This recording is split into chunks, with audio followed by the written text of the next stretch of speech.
ہمارے مسائل اتنے ہم نے پیدا کیے، جہیز کا مسئلہ، جب تک لڑکی والے وہ اس وقت 8 لاکھ 10 لاکھ، یہ تو کم کہہ رہا ہوں، 20 لاکھ 30 لاکھ 40 لاکھ، جب لڑکی والے نہیں دیں گے تو وہ لڑکیاں گھوم رہی ہیں، وہ ہماری بچیاں گھوم رہی ہیں۔ اور پھر ہوتا یہ ہے کہ یہاں بھی نہیں، نوجوان ہمارے جا کر کے باہر ممالک میں منہ ماری کریں گے، ادھر منہ ماری کریں گے، ادھر منہ ماری کریں گے۔ دیندار ہم نے ان کو نہیں بنایا، تعلیم ان کو ہم نے نہیں دی، ہماری اپنی بیٹیاں گھوم رہی ہے۔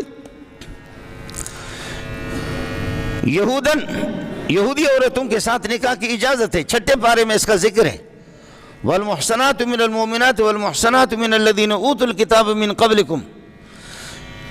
یہودن اور نصرانی عورت کے ساتھ نکاح کی اجازت ہے، لیکن حضرت عمر نے فرمایا میں اس کی اجازت نہیں دیتا۔ قرآن میں اجازت ہے لیکن میں اس کو میں نہیں کہتا کہ منسوخ ہے، میں نہیں کہتا کہ ناجائز ہے جائز، لیکن ہر جائز کام کرنا ضروری تھوڑا ہی ہے۔ اس لیے میرے دور حکومت میں اس کی اجازت نہیں ہوگی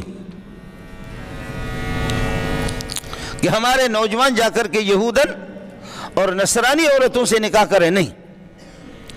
حضرت نے اس پر پابندی لگائی اور عجیب بات کی، فرمایا انی اخاف ان یکون ذلک فتنۃ للنساء المسلمین لحسنہن وجمالہن، مجھے اس بات کا اندیشہ ہے یہ سرخی پاؤڈر لگا کر کے ہمارے نوجوانوں کو گمراہ کریں گے، نوجوان ان سے شادی کریں گے اور اپنی جنسی خواہش انہی سے پوری کریں گے، تو آخر ہماری بیٹیاں اور ہماری بہنیں کیا کریں گے؟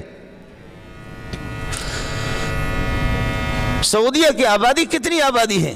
آپ کی آدھی زمین رقبہ ان کا بڑا ہے، لیکن آبادی تعداد افراد کی تعداد اتنی نہیں ہے جتنے آپ کے پاکستان کے۔ اس وقت تقریباً 30 لاکھ سے زائد خواتین، کچھ مطلقات ہیں جن کو طلاق پڑی ہے، اور کچھ غیر متزوجات جن کا سرے سے نکاح ہی نہیں ہوا۔